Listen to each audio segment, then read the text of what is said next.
Hello friends, Radhe Radhe. आज मैं आपको बताऊंगी कर्म बड़ा है या भाग्य। बहुत पहले की बात है। एक महान संत थे जिनका नाम ज्ञान भट्ट था। उनके दो शिष्य थे। एक शिष्य का नाम कर्म भट्ट तथा दूसरे शिष्य का नाम भाग्य भट्ट था। एक दिन कर्म भट्ट और भाग्य भट्ट के बीच बहस हो गई कि कर्म बड़ा है या भाग्य। कर्म भट्ट कर्म को बड़ा मानता था और भाग्य भट्ट भाग्य को बड़ा मानता था। बहस इतनी बढ़ गई कि दोनों को अपने गुरु के पास जाकर इसका उत्तर मांगना पड़ा। उनके गुरु ने कहा, इसका उत्तर मैं तुम्हें जरूर दूंगा। कल सुबह दोनों मेरी कुटिया के सामने मिलना। उसके बाद उनके गुरु ध्यान लगाने चले गए। सूर्य उदय के बाद कर्म भट्ट और भाग्य भट्ट दोनों उनकी कुटिया के सामने खड़े हो गए। जब उनके गुरु कुटिया से बाहर आए तो उन्होंने एक अंधेरे कमरे में दोनों शिष्यों को बंद कर दिया। उस अंधेरे कमरे में रोशनी की एक किरण भी नहीं थी। एक दिन बीता, 2 दिन बीता। अब भूख और प्यास से उनकी हालत खराब होने लगी।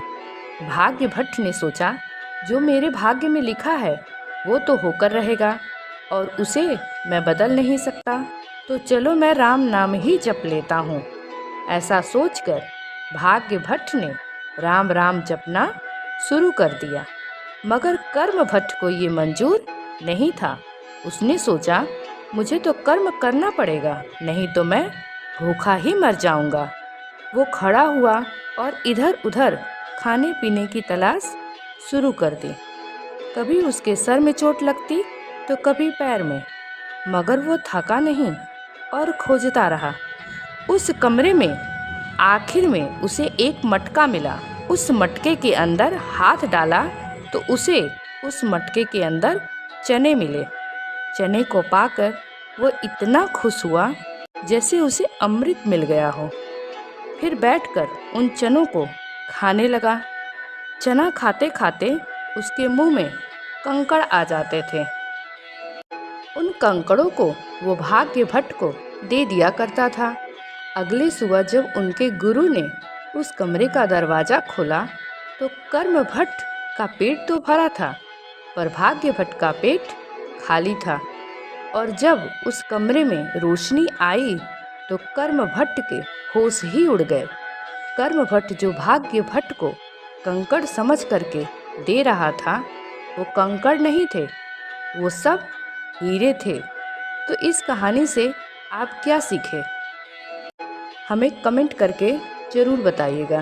इस कहानी से हर इंसान अलग अलग सीख लेगा। चलिए हम आपको बताते हैं, कर्म और भाग्य दोनों एक दूसरे से रिलेटेड हैं। दोनों में से कोई छोटा या बड़ा नहीं होता है।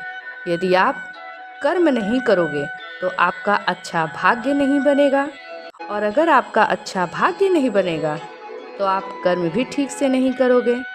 भगवत गीता के 3 अध्याय 8वें श्लोक में कहा गया है कि आपका नित्य कर्म करो, क्योंकि कर्म न करने की अपेक्षा कर्म करना श्रेष्ठ है। कर्म के बिना तो शरीर का निर्वाह नहीं हो सकता।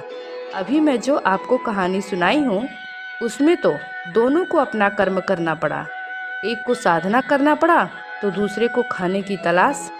इसलिए कर्म और भाग्य दोनों बड़ा या छोटा नहीं होता। कर्म हमारे हाथ में होता है और भाग्य उस ईश्वर के पास होता है। एक सफल इंसान बनने के लिए कर्म और भाग्य दोनों जरूरी है। अगर मेरी वीडियो अच्छी लगी हो तो प्लीज़ इसे लाइक और सब्सक्राइब जरूर करिएगा। धन्यवाद।